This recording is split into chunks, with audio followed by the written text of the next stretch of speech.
Dieu parle. Et quand Dieu parle, c'est pour accomplir. Pourquoi Dieu parle? C'est pour manifester sa puissance. Pourquoi Dieu parle? C'est parce qu'il t'aime. Et j'espère que tu écris. Parce que ces cultes risquent de terminer comme ça. Pourquoi Dieu parle? Mais parce qu'il t'aime. C'est une affaire d'amour. Pourquoi Dieu parle? Mais parce qu'il veut manifester sa puissance. Il veut que l'on sache que toi tu marches avec un Dieu. Pourquoi Dieu parle? Parce qu'il veut arroser ta vie. Il veut que ta vie soit différente. Mais voici une chose importante. Dieu ne parle pas sans laisser le temps au diable de parler aussi. Et le diable ne parle pas avant Dieu. Parce que le diable n'a rien à dire. Le diable ne parle que sur ce que Dieu a déjà dit. Voilà pourquoi à chaque fois que le diable te combat, il attend que la promesse arrive. Le diable attend toujours que la promesse arrive. Donc mon frère, ne sois pas un bébé spirituel comme ceux qui disent: comment je viens de prier et puis j'ai des combats. Comment je viens de la retraite et puis j'ai un accident. Comment je viens de donner telle offrande et puis je suis combattu. C'est ça même la vie d'un élu. Donne un amen normal. C'est ça même la vie d'un élu. Le serpent parle après Dieu. Le serpent ne parle pas avant. Et je répète, pourquoi il ne parle pas avant? Parce qu'il n'a rien à dire. Dans la maison de Dieu, ne va pas comme si tu vas écouter un politicien. Ne va pas comme si tu vas écouter un président. Dans la maison de Dieu, il faut une connexion avec l'esprit de l'éternité. Dans tout ce que vous faites dans la maison de Dieu, soyez connectés avec l'esprit de l'éternité. Vos regards sont nulle part. Quand vous n'avez pas amené des Bibles, localisez un frère qui a une Bible.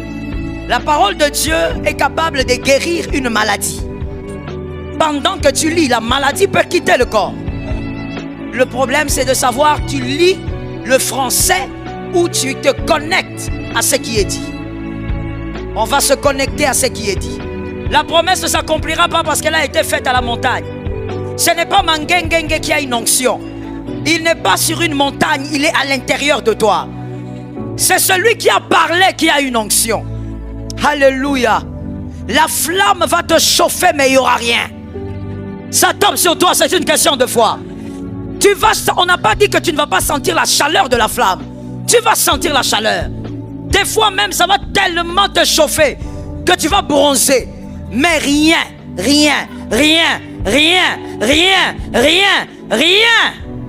n'arrivera. Le mal n'arrivera pas. Ce n'est pas toi qui le feras, mon frère. Ça ne sert à rien d'être orgueilleux. Celui qui amènera ta soeur là-bas, c'est celui qui l'a appelé. Que quelqu'un dise: il y a un Dieu qui m'a appelé. Parle avec autorité, dis-moi: il y a un Dieu qui m'a appelé. Il l'accomplira. Toi tu mens, Dieu ne ment pas. Joël peut mentir, Dieu ne ment pas. Il n'est pas un fils. Ce n'est pas un fils d'homme. Celui-là qui est venu, c'était quelqu'un d'autre. Abandonner ce Dieu est une folie. Lâcher Dieu, c'est une folie. Abandonner Dieu pour le matériel, c'est une idiotie. Tu ne peux pas lâcher Dieu.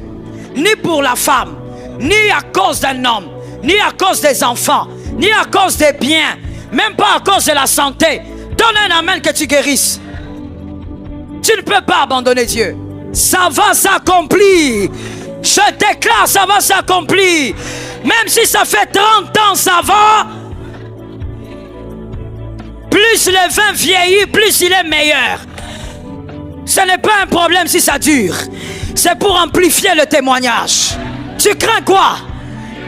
Alléluia. Qu'est-ce que tu crains? Qu'est-ce qu'il y a à craindre? Qu'est-ce qu'il y aura à craindre? Personne ne peut te faire peur. Le Dieu qui a parlé va accomplir. Assieds-toi sous l'onction, que cette parole reste sur ta tête. Dieu parle. Et quand Dieu parle, c'est pour accomplir. Pourquoi Dieu parle? C'est pour manifester sa puissance. Pourquoi Dieu parle? C'est parce qu'il t'aime. Et j'espère que tu écris. Parce que ces cultes risquent de terminer comme ça. Pourquoi Dieu parle? Mais parce qu'il t'aime. C'est une affaire d'amour. Pourquoi Dieu parle? Mais parce qu'il veut manifester sa puissance. Il veut que l'on sache que toi tu marches avec un Dieu.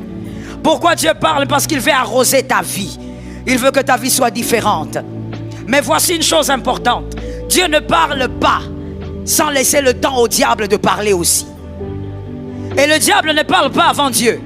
Parce que le diable n'a rien à dire. Le diable ne parle que sur ce que Dieu a déjà dit. Voilà pourquoi à chaque fois que le diable te combat, il attend que la promesse arrive. Le diable attend toujours que la promesse arrive. Oh mon frère, ne sois pas un bébé spirituel comme ceux qui disent: comment je viens de prier et puis j'ai des combats. Comment je viens de la retraite et puis j'ai un accident. Comment je viens de donner telle offrande et puis je suis combattu. C'est ça même la vie d'un élu. Donne un amen normal. C'est ça même la vie d'un élu. Le serpent parle après Dieu. Le serpent ne parle pas avant. Et je répète, pourquoi il ne parle pas avant? Parce qu'il n'a rien à dire. C'est Dieu, quand il libère la promesse sur ta vie, le serpent a maintenant le courage de parler. Et je veux te dire pourquoi est-ce que Dieu laisse le temps au serpent de parler. Comme dans Genèse 3:1. Pourquoi? Mais parce que il y a deux raisons. La première raison, c'est que Dieu doit démontrer au diable que tu es capable d'être loyal. Toi, tu es créé de chair et de sang, mais il doit démontrer au diable qui a un esprit éternel, normalement, que toi, tu peux résister à ces tentations. Oui, Dieu veut démontrer au diable que tu l'aimes, tu le suis par amour et non par intérêt. Parce que le diable, depuis toujours, a toujours brandi une chose: l'homme suit Dieu par intérêt. Voilà pourquoi quand il vient devant Dieu pour parler de Job, il dit: non, cet homme t'aime parce que tu lui as tout donné. N'est-ce pas que si tu arraches à l'homme tout ce qu'il a, il va te régner? Est-ce que dans cette salle, il y a le profil que le diable a présenté? J'interdis que tu sois comme ça. Tu n'es pas comme ce qu'il a déclaré. Toi, tu suis Dieu par amour. Donne un amen que tu sois délivré. Tu suis Jésus par... Tu ne suis pas Jésus à cause du matériel. Avec ou sans maison, on suit Jésus. Avec ou sans enfant, on suit Jésus. Avec ou sans mari. Avec ou sans femme. Parle avec autorité. Avec ou sans voiture. Avec ou sans argent. C'est Jésus qui compte pour nous. Le diable doit parler et Dieu lui laisse l'espace. Et le diable peut parler pendant 2 ans. C'est-à-dire, Dieu a promis, mais le diable s'organise et il bloque. Et Dieu lui laisse bloquer. Le diable peut parler pendant 5 ans et Dieu lui laisse faire. Ce n'est pas qu'il est plus fort que Dieu. Dieu lui laisse tout concours. Rien ne peut arriver sans que Dieu ne le permette. Dieu lui laisse faire parce que Dieu veut lui démontrer que malgré tout ce que tu manques, tout ce que tu attends, tu es resté fidèle à lui. Tu es capable d'être loyal envers lui. La deuxième raison, elle est très simple. Dieu laisse le diable parler parce que le diable doit voir avec ou sans lui, ça s'accomplira. Il faudrait que les hommes aussi voient qu'avec le diable ou sans le diable, ça s'accomplira. Pour celui qui n'a pas compris, avec les batailles ou sans bataille, ça s'accomplira. Avec les larmes ou sans les larmes, ça s'accomplira. Même sans les vêtements, tu vivras la gloire de Dieu. Est-ce que quelqu'un m'entend bien? Shadrach, Meshach, Abednego, ils étaient dans le feu. Tous les vêtements avaient brûlé, mais ils avaient leurs caleçons dans le feu.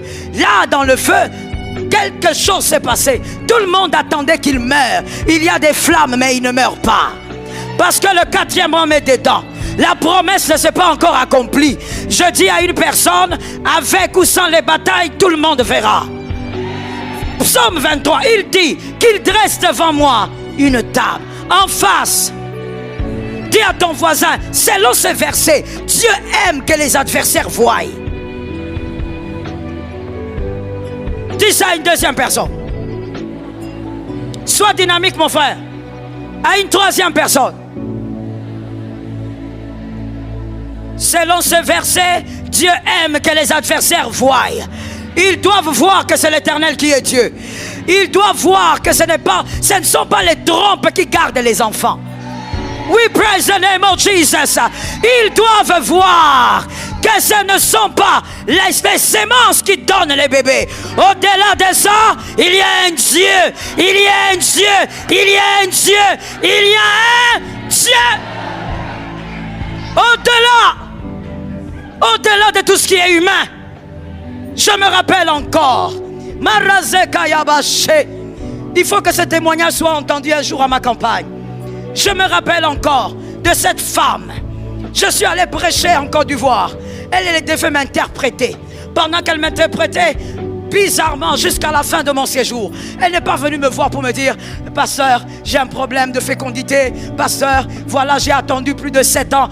Elle n'est pas venue me voir même une seule soirée. Je dis à quelqu'un, la foi, elle est bizarre. Mais je veux que tu dises aussi à un frère, la foi est la chose la plus difficile dans la foi. Dis à 3 personnes, la foi est la chose la plus difficile dans la vie chrétienne.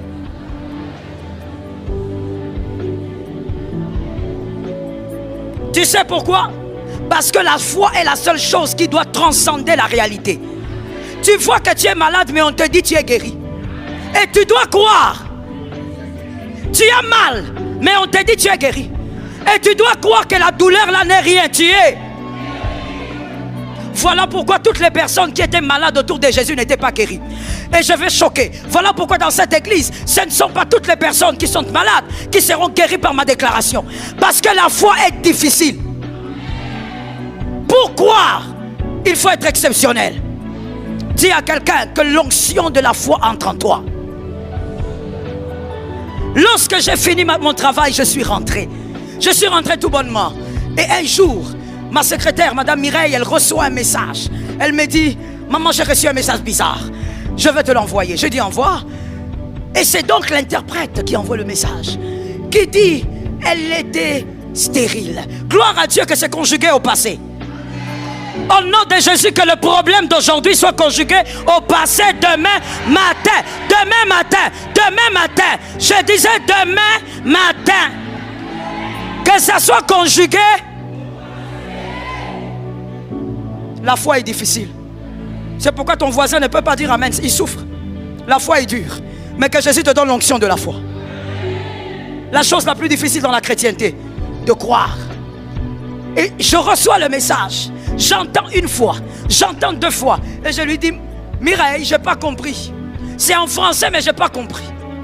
Il faut que toi, tu te mettes en face de moi, que tu m'expliques. Elle me dit: mais maman, je n'étais pas avec vous. Même si tu n'étais pas avec moi, tu dois m'expliquer.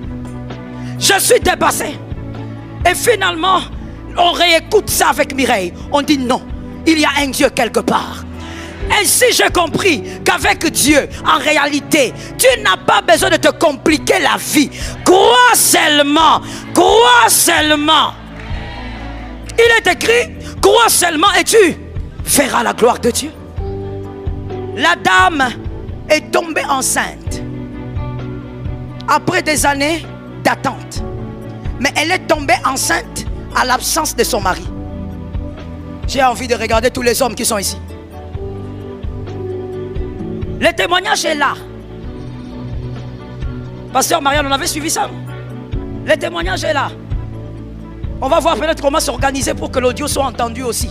Le témoignage, il est là. On l'a gardé jusqu'aujourd'hui. Elle est tombée enceinte à la période où son mari était en mission. Bien calculé. Même pas un petit calcul où on dit l'homme il était là le soir et il est parti le matin. Je donne un exemple. L'homme est parti pendant 9 mois ou 10 mois de mission. Elle est enceinte de 3 mois. Elle dit: je ne croyais pas. Elle a dit à ses parents spirituels, ceux qui m'avaient invité. Les parents spirituels ont dit: ce sont des hommes de foi terribles, ces deux-là. Ils ont dit: c'est là, c'est Dieu, c'est fini. Ils n'ont même pas pensé à autre chose. Elle est allée faire les examens même 5 fois. Et puis elle a appelé son mari. Elle a dit à son mari: je suis enceinte. Son mari a dit: comment? Quoi? Où? Le mari est revenu. Le mari a dit: si je ne connaissais pas ma femme, j'aurais dit ça c'est autre chose. Mais parce que je sais que Dieu est vivant, le Dieu des maris existe jusqu'au jour. Tu as vu ton amen, comment il est bizarre, non? Tu es en panne de foi. Toi, ton Dieu à toi, il agit seulement avec l'homme. Mon Dieu à moi agit même sans la sémence de l'homme. Ça tombe sur quelqu'un d'intelligent. Mon Dieu à moi n'a pas besoin de ton aide. En réalité, il n'a pas besoin de ton aide. Il peut transcender tout ce que tu connais. Le Dieu des choses mystiques, le Dieu des choses bizarres. Il est le Dieu des apparitions surnaturelles. Il est capable d'entrer dans ta chambre, il te sort de la chambre. C'est le Dieu des choses surnaturelles. Il est capable de venir dans une voiture. Il te prend, il te sort, les autres sont restés dedans. Ça tombe sur celui qui croit. Pendant que je parle, il y a quelqu'un qui a l'impression qu'on est en train de parler des films fantastiques, des films avec de la science-fiction. Dieu est plus que la science-fiction. C'est un Dieu des miracles. Le seul problème, c'est que toi, tu dois avoir la capacité de vivre la vérité et non la réalité. C'est là où la foi devient difficile. C'est là où les Romains s'empoignèrent. C'est là où tu dis j'aime Jésus, mais quand on te met face à ça, tu ne passes pas. Tu jeûnes beaucoup. Mon frère, écoute-moi très bien. On peut beaucoup jeûner, on peut beaucoup prier sans avoir la foi. Je suis d'accord avec l'homme de Dieu des fois quand il me dit beaucoup de jeûne, c'est un manque de foi. Et très souvent il me dit ça pour me décourager. Oui, je sais, je connais déjà les stratégies. Des fois il me regarde, il me dit Joël, tu jeûnes beaucoup parce que tu n'as pas la foi. Je lui dis non, c'est pas ça, c'est ça. Mais moi-même avec du recul, je sais que beaucoup jeûner peut aussi être l'expression d'un manque de foi.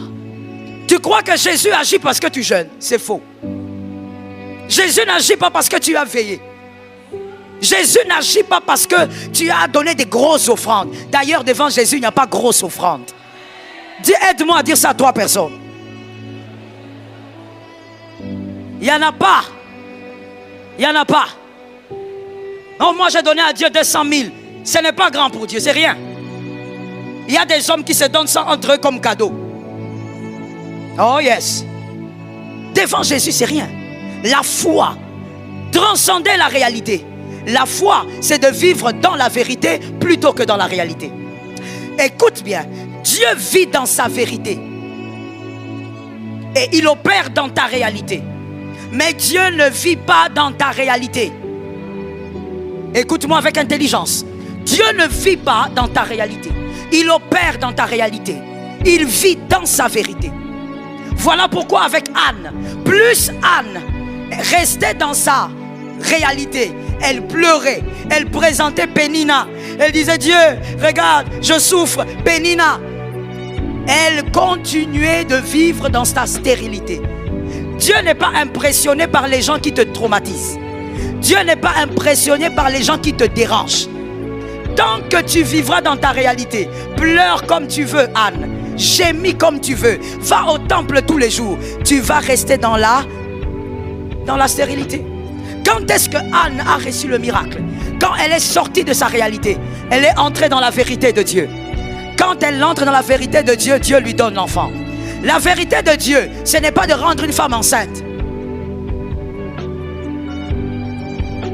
La vérité de Dieu, c'est de donner un prophète. Tant que tu cherches l'enfant, tu ne l'auras pas.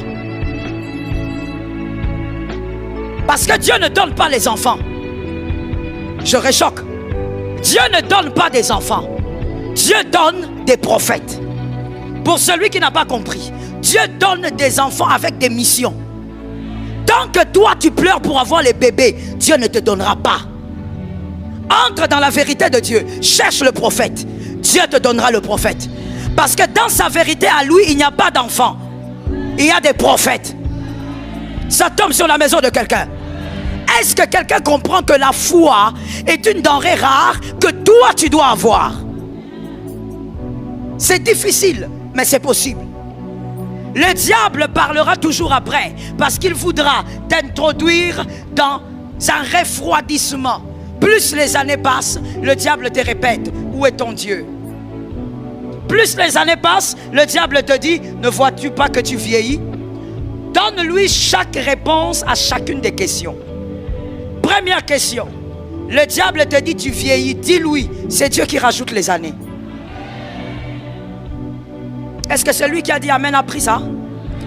Tu dis un amen, tu reçois la longévité. Réponds-lui comme ça. Le diable, c'est coup sur coup.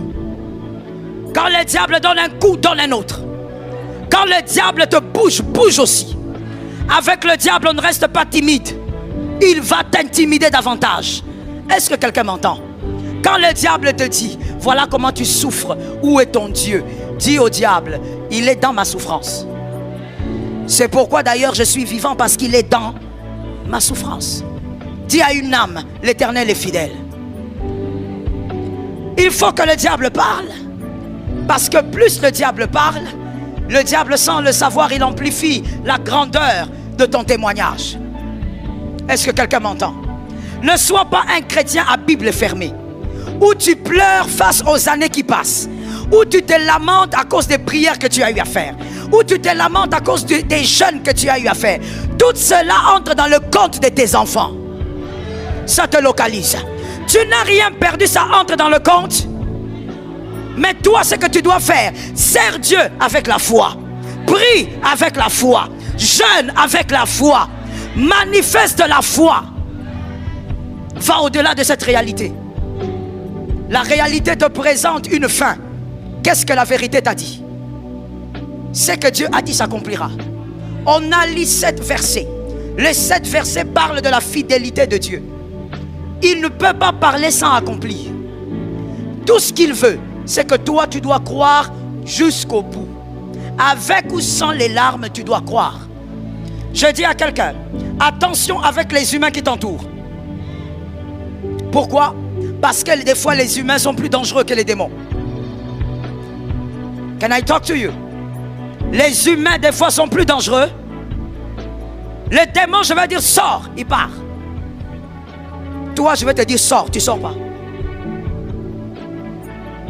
Toi, je vais te dire quitte ma vie, tu quittes pas. Il y a des humains tellement toxiques, tu as beau l'éviter, le chasser de ta vie, il est là. Pourquoi il est là? Pour te mettre mal à l'aise, pour effriter ta foi. Est-ce que quelqu'un m'entend bien? Il faudrait que tu aies la foi de croire qu'au-delà de ça, il y a une puissance. Une fois j'ai prêché, c'était toujours en Côte d'Ivoire. Je crois que ce témoignage-là est aussi en ligne. J'ai prêché à une soirée. Pendant que je prêchais, une sœur a été saisie par l'onction et la délivrance a commencé. Et à la fin, elle est allée parler au service d'accueil. Elle a dit qu'elle recevait Jésus. Elle a décidé de recevoir Jésus et d'abandonner les rites du python, parce qu'elle était dans une sorcellerie, dans une magie où il servait le python. Elle était comme l'épouse de ce python. Et elle a dit, je vais abandonner ces choses, je veux recevoir Jésus. Le dernier jour, on a prié pour elle. Et quand je regardais la fille, je lui ai dit, tout ce que le serpent dira après, il est un menteur. Elle m'a dit, des fois, j'ai l'impression d'écouter. Il me dit qu'il va me tuer. Je lui dis, la vie et la mort sont entre les mains de Dieu. Je dis à une âme, ce que Dieu veut faire avec toi, il le fera. Cette saison ne doit pas passer. Dis à 3 personnes, je crois et je crois fermement. Aide-moi à dire à 3 personnes. 2 Corinthiens 5,7. 2 Corinthiens 5,7 dit, nous marchons par la foi et non par la vue. Si tu marches par la vue, tu es enfant de Dieu, tu vas mourir. Tu vas faire un AVC. Tu vas mourir de crise cardiaque.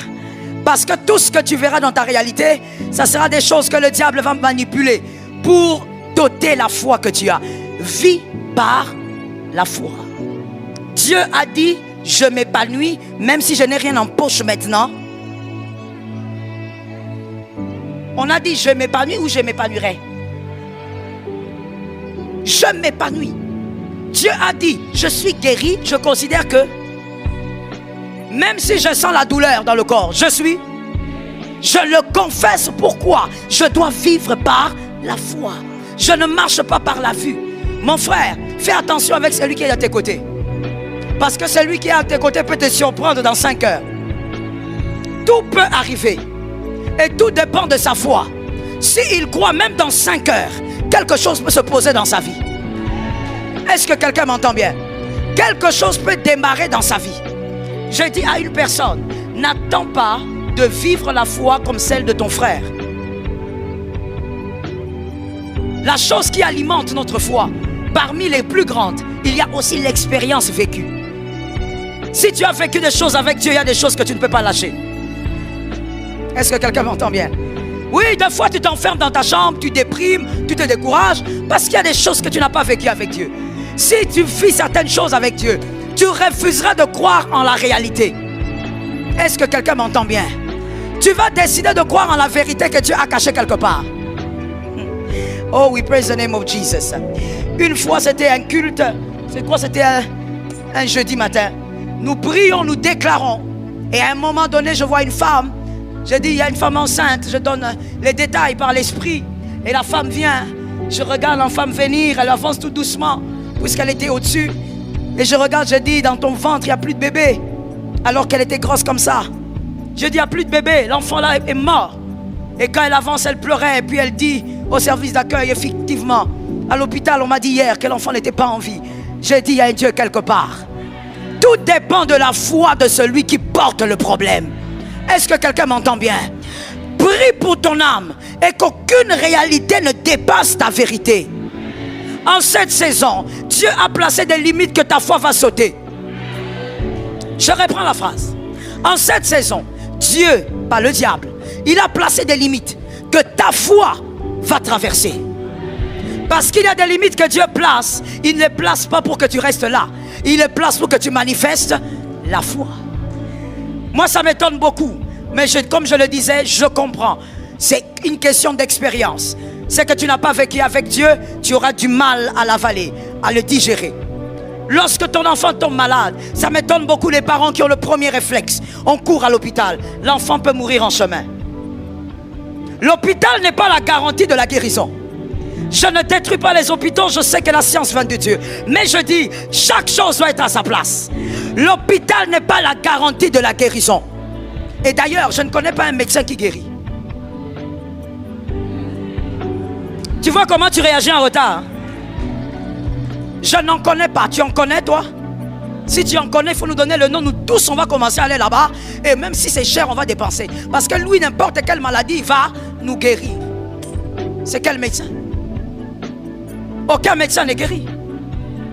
Comment tu peux être si pressé? Dès que l'enfant tombe malade, toi, tu oublies même qu'il y a un Dieu qui existe. Tu oublies qu'il y a des choses qui émanent des batailles. Mon frère, le mystique existe. La sorcellerie existe. Le pouvoir maléfique existe. Toi, tu transportes l'enfant, tu cours chez le médecin. Et si le médecin qui recevait l'enfant était aussi dans la mission? Le diable a ses voies. Et Jésus a ses stratégies. La première chose à faire, l'enfant tombe malade. Même si c'est la nuit, même si c'est le matin. Tu regardes l'enfant, tu dis au nom de Jésus. Au nom de Jésus, je déclare la guérison.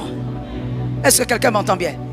Une fois, pendant qu'après une maladie que ma fille avait eue, on est rentré à la maison, j'ai commencé à prier, j'ai dit, moi tous mes enfants sont nés, je n'ai amené personne à l'hôpital. Je ne connais pas cette histoire, Seigneur. Ça ne peut pas commencer. Et le Seigneur m'a dit, à telle heure, mets-toi à genoux ici, je te parlerai. Je me suis mise à genoux, j'ai commencé à prier. J'ai commencé à parler en langue, j'ai prié. Et pendant, je ne sais pas, peut-être 2 heures de prière, parler en langue, Dieu ne me disait rien. Lorsque Dieu te dit qu'il va parler et que toi tu es à genoux pendant 2 heures, il ne te dit rien. Tu te lèves ou tu continues?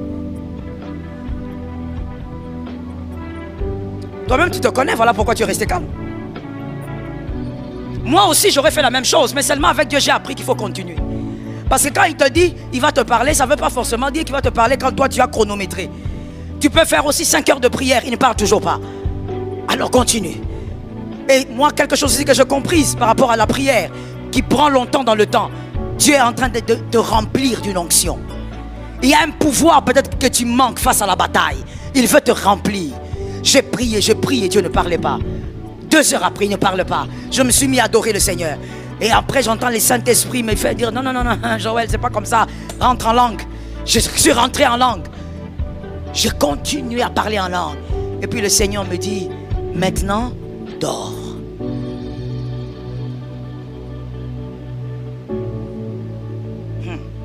After prayer, tu me demandes de dormir. Tu as dit que tu vas parler, non?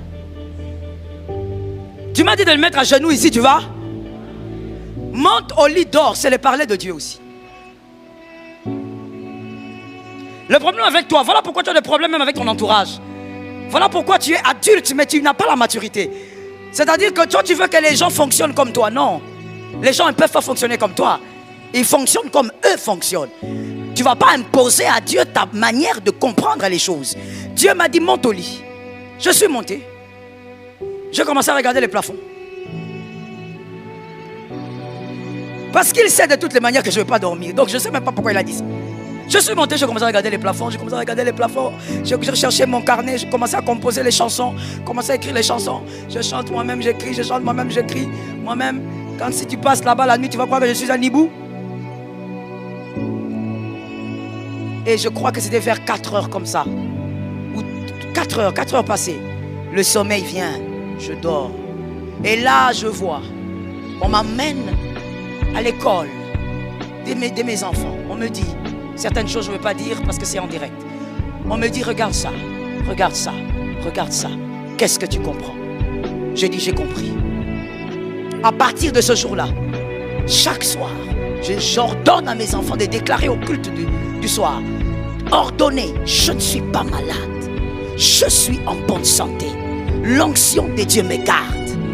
Mon frère, certaines réalités t'attrapent ou t'atteignent à cause du lieu où tu te trouves. Ne vis pas cette réalité-là au nom de Jésus. Il y a une dame qui me disait dernièrement, elle m'a beaucoup fait rire. C'était pendant Exode 7.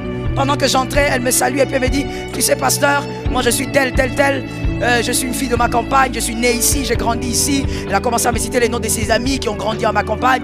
Et puis elle me dit, tu sais, comme toutes les femmes de ma campagne, nous qui sommes nés ici et qui avons grandi ici. Tu vois mon âge, je ne suis pas marié, mais j'ai autant d'enfants. Donc nous c'est comme ça, on n'est pas mariés, mais toi-même tu sais pourquoi. Toi-même tu connais l'histoire, tu connais nos parents. Il y a des réalités à refuser au nom de Jésus. Ah! Comment toi tu peux dire que je suis comme ça à cause d'eux? Ne sois comme ça à cause de personne. Dieu est avec toi, ne crains rien. Dieu est avec toi, commence des choses nouvelles. Dieu est avec toi, démarre des choses qui n'ont pas été. Tu n'es pas ce que ton père a décidé que tu sois. Et tu n'es même pas le résultat de ce que ton père a voulu que tu sois. Est-ce que quelqu'un m'entend? Toi tu ne peux pas dire c'est la réalité du quartier. Ça ne te concerne pas. Vis dans ce quartier, mais vis selon la vérité. Est-ce que quelqu'un m'entend quelque part? À partir de toi, my goodness, je libère ça dans les cieux. Et comme je le dis, c'est la chose la plus difficile dans la chrétienté, c'est la foi. Je libère ça dans les cieux et je dis que tes enfants travaillent au temps convenable. Quand je dis temps convenable, c'est-à-dire le temps qui a été prévu dans leur destinée. Que tes enfants aient des compagnons au temps convenable. Que tes enfants étudient jusqu'à la fin au temps convenable. Que rien ne soit fait par rapport à toi. Que rien n'arrive par rapport à ta destinée. Et que rien n'arrive par rapport à leur passé. Assieds-toi, je termine. Si tu ne crois pas dans une saison, la parole du serpent va te rattraper. Si tu ne crois pas au-delà de la réalité, les paroles du serpent vont te rattraper. Combien de fois j'ai dit, j'ai ordonné, je suis guéri, je ne suis pas malade. Le diable vient me dire, tu joues. Qu'est-ce que tu racontes, Joël? N'est-ce pas que tu as mal? Est-ce que tu n'as pas mal? Est-ce que tu n'as pas mal?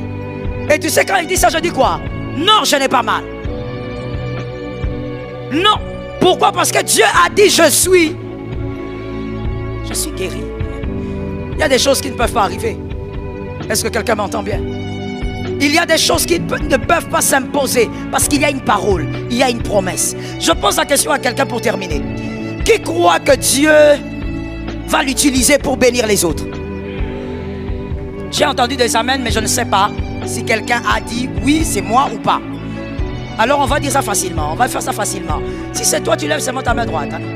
Alors, d'une manière ou d'une autre, tu sais, parce que tu peux être par exemple médecin, mais Dieu met sur ta tête une onction pour que tu bénisses toutes les personnes que tu vas rencontrer dans ton travail. Est-ce que quelqu'un m'entend? Alors, qui croit que Dieu l'a choisi pour qu'il bénisse les hommes? D'accord. How can I explain it? Je veux que tu partes avec ça dans ton esprit et que tu l'enseignes à tes enfants si possible. Tu avais dit quoi? Tu as dit quoi? Que tu croyais? Tu croyais? que Dieu va t'utiliser? Qui croit qu'il est le choix de Dieu? D'accord. Qui croit que Dieu l'a choisi pour des missions de gloire? D'accord. Maintenant, réfléchissons ensemble de manière brève et on a fini. Qui connaît la marque Mercedes? Ok. Frère, toi tu connais quoi? Peugeot? Les marques françaises, incroyable. Ah. Incroyable. Il y a l'autre là, Renault. Incroyable. Donc je disais, qui connaissait Mercedes? Nous connaissons la marque, n'est-ce pas? Alors dites-moi, entrons dans la tête de Monsieur Mercedes. Pourquoi Mercedes fabrique toujours des voitures solides?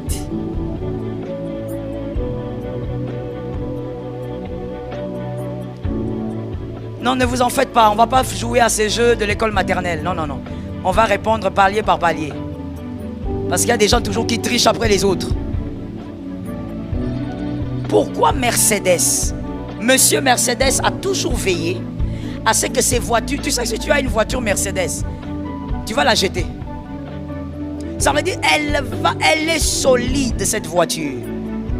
Mais pourquoi Mercedes a toujours veillé sur ça comme ça? Monsieur Mercedes, le fabricant.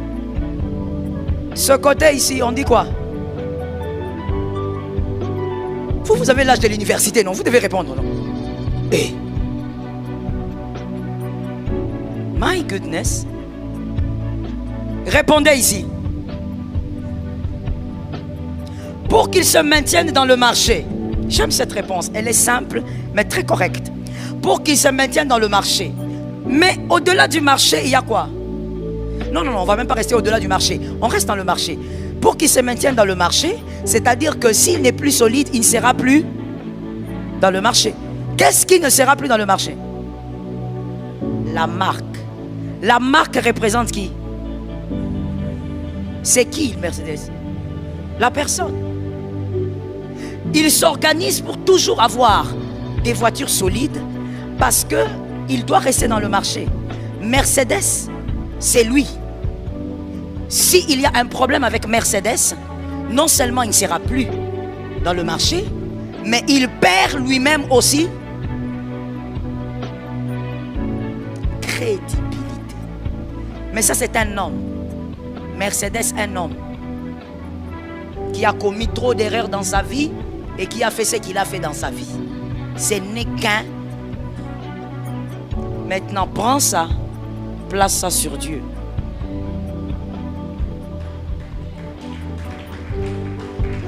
Comment toi tu peux... Voilà pourquoi certaines choses, mon frère, moi je refuse ça. Je ne sais pas quelle est ta foi, mais moi certaines choses je les refuse. Par exemple, le fait d'être malade, moi je refuse ça. Ça ne veut pas dire que je ne tombe pas malade, hein, mon frère. Attention. Certaines choses, si on te les dit, si tu fuis. Mais je refuse ça. Je refuse d'être alité. Je refuse d'être interné. Never. Ah non. Je refuse ça. Pourquoi? Parce que c'est ma foi. Est-ce que quelqu'un m'entend bien? Celui qui m'a fabriqué, ce n'est pas Mercedes. Celui qui m'a fabriqué est un fabricant hors pair. Celui qui m'a fabriqué, c'est celui qui change les pièces sans que je m'arrête. Alléluia. Celui qui m'a fabriqué n'a pas besoin que je sois dans le garage pour changer les pièces. Voilà pourquoi moi je refuse d'entrer dans le garage. Les hommes spirituels vont m'aider. Dites aux autres ce que vous avez compris. Dites-le, dites-le. Dites-leur. Dites-leur ce que vous avez compris. Je refuse d'entrer dans les garages pour changer certaines pièces. Même toutes les pièces. La voiture doit être dans les garages. On doit paralyser la voiture du matin au soir. Parmi les choses que j'aime pas beaucoup, l'entretien. Je n'aime pas l'entretien pour deux raisons. Mais la première, elle est pondérante. L'argent. Les dépenses. Sur la voiture là. C'est pas la blague. Toi tu pleures parce que tu veux que Dieu te bénisse avec une voiture, mon frère. Tu as déjà vu quelqu'un qui met le carburant mais elle est fâchée. Tout souvent, mon mari me dit, mais tu te fâches contre qui? C'est ta voiture, tu as mis le carburant. Même si je suis fâché. La colère d'avoir sorti l'argent. Et quand tu te mets là, tu calcules, tu dis, bon, quand si je mets le plein, je vais dépenser moins. Mais si je mets tout petit, je dépense trop. Maintenant, quand on met le plein, la colère que tu as, tu vois même le truc là de la station, moi je ne regarde pas ça. Ça m'énerve. Mais ma propre voiture, lorsqu'on doit amener la voiture à l'entretien, c'est carrément la journée qui est morte. Tu ne peux pas bouger. La voiture, elle est là-bas. On est en train de revoir. L'huile. Tu vois, Dieu, il revoit tout ça sans que je ne m'arrête. Ça tombe sur la maison de quelqu'un. Que ça soit ta part pour 2024. Dieu peut changer le cœur pendant que tu marches. Dieu peut toucher au cerveau pendant que je parle. Dieu peut toucher aux pieds pendant que tu marches. Dieu. Dieu. Le miracle qu'on a vécu la semaine passée. Non, pas la semaine passée. La semaine avant. Théma, c'est l'autre semaine là. Une dame qui est venue au culte paralysée. Tout ça. Ça ne bougeait pas. On l'a, je ne sais pas, transporté ou comment, je ne sais pas. Pendant la louange. Mon frère, ne joue pas avec la louange. Il y a des gens, vous savez, ceux qui sont trop allés dans les bars. Que quelqu'un me dise, j'entends. Je vais choquer quelqu'un en disant, tu vois pourquoi tu n'es pas à l'aise quand on loue le Seigneur dans la maison de Dieu? Tu es trop allé dans les boîtes de nuit. Tu es trop allé dans les bars. Vous voyez les ambianceurs, on les appelle comme ça, non? Les ambianceurs ne louent pas bien dans la présence de Dieu. Ambianceurs et ambianceuses. Pourquoi? Parce qu'ils croient que la louange c'est comme la boîte de nuit. Ça veut dire que quand il est là, comme dans les boîtes de nuit, là, vous dansez. Ça veut dire que tu danses avec... Je ne sais même pas. Pourquoi vous dansez avec fier dans les boîtes alors qu'il fait noir? Il fait pas noir là-bas, il fait noir, non? Il fait noir là-bas, non? Vous dansez maintenant avec fier, pourquoi? Qui vous voit? Et puis entre nous soit dit, il faut être sorcier pour aller là-bas. Un lieu ténébreux, mais toi tu es à l'aise là-bas. Mais tu vois, quand tu es là-bas, tu danses avec fier et tout ça. Voilà pourquoi dans la présence de Dieu, tu crois que c'est la même chose. Tu es en train de prendre la louange, tu crois que c'est... Non, la louange c'est un roi qu'on est en train de célébrer. Et on célèbre un roi à cause de ses hauts faits. On ne danse pas parce qu'on manque de poids ou quoi que ce soit. On danse parce qu'il mérite la louange. Est-ce que quelqu'un m'entend bien? Mon frère, pendant qu'on louait, on célébrait. Moi, j'étais dans la studio de la chair, j'ai vu seulement mon interprète Serge de la Cité Verte, que je crois que vous connaissez, qui vient, qui me dit, maman, il y a quelque chose là-bas. J'ai dit quelque chose, c'est quoi? Et puis on amène la dame qui s'avance là. Et puis elle lève la main, j'ai dit, ok, on coupe la louange, on écoute le témoignage. Non, elle était venue paralysée d'un côté, pendant la louange, tout a commencé à bouger. Le Dieu des miracles, il est le Dieu des prodiges. Tu as donné un amen ou tu as acclamé? La prophétie d'un homme, c'est la prophétie d'un peuple. On a béni Jésus. La dame, donc, dans la famille, on va la retrouver, on va la voir. Au fait, on l'avait vue rentrer à la maison en bon état, alors qu'elle était venue paralysée. Le problème avec toi, mon frère, c'est ta foi. Toi, tu as encore la foi qui ressemble à des grains de riz. Ça ne marche pas. Toi, ta réalité, elle est trop forte dans ta vie. Tu as des problèmes au niveau de ta jambe. Je peux te déclarer maintenant. Mais toi, tu ne seras pas guéri. Parce que toi, tu es focalisé sur la réalité de la jambe. Toutes les personnes, en tout cas que je connais, qui ont vécu le miracle autour de moi, ce sont des personnes qui avaient la foi. Est-ce que quelqu'un m'entend? La foi peut passer par des choses folles. Dis à ton frère, ça peut être fou. Il faut bien lui dire parce que peut-être en cette saison, il verra des choses bizarres. Dieu va lui demander des choses bizarres. Ne cherche pas mon numéro de téléphone. Quand Dieu te demande ça, fais ça. Dis à celui qui est derrière toi, ça peut être une chose folle. Oui, mon frère, ça peut être quelque chose de bizarre. Comme l'apôtre avait dit ici pendant Exode 7, l'une de mes filles avait toujours des problèmes. Toujours des problèmes. Problème de tête, problème de ceci, problème. Moi je dis, mais ça c'est quel corps qui tombe toujours malade comme ça? Vous savez, il y a des gens qui sont bien. Moi je ne peux pas supporter de commencer tout le temps. Je suis mal. Mais où est mon Dieu? Si tu as un Dieu, on doit le connaître. Il est le même Dieu. Il est le même hier. Soit tu le crois, soit tu ne le crois pas. J'ai dit à ma fille, j'ai dit, écoute, va monter dans la chambre des filles. Dors là-bas. Dors sur ce matelas-là. Et puis tu descends. Et je lui ai dit, pour booster sa foi, je lui ai dit, tout ce qui est chez moi a l'onction. Monte là-bas. Elle est montée. Et même moi aussi, j'avais même oublié. Or, elle est allée dormir là-bas. Je ne sais pas, c'est pas possible. Ah mon Dieu, il y a des choses, hein. Elle est allée dormir.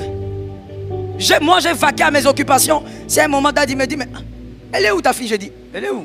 Elle est déjà partie. Non, elle dort. Elle dort. Je suis allé là, elle dit, maman, lève-toi et marche. C'est une affaire de miracle. Tu es venu commencer à dormir ici. Et depuis ces jours-là, la douleur est partie. Comme elle doute, elle a souvent un esprit de doute là. Elle est allée faire des examens. Il n'y avait plus rien. Rien. Dieu va te demander des choses folles. Mais est-ce que Dieu... Vous savez, il y a des gens qui me disent, maman, pourquoi Dieu a duré comme ça? Mais est-ce que Dieu peut te faire confiance? Est-ce que Dieu peut te demander une folie et tu vas le faire? La foi a un prix. Yes. Tu dois avoir une dose de folie. Est-ce que si Dieu te demande maintenant là, est-ce que tu vas le faire? Tu veux le Dieu de grandes choses, mais il agit avec des foi folles. Est-ce que quelqu'un m'a capté? Qu'une personne dise à son âme, ce que Dieu m'a promis s'accomplira. Tu as parlé en français, maintenant fais parler ta foi.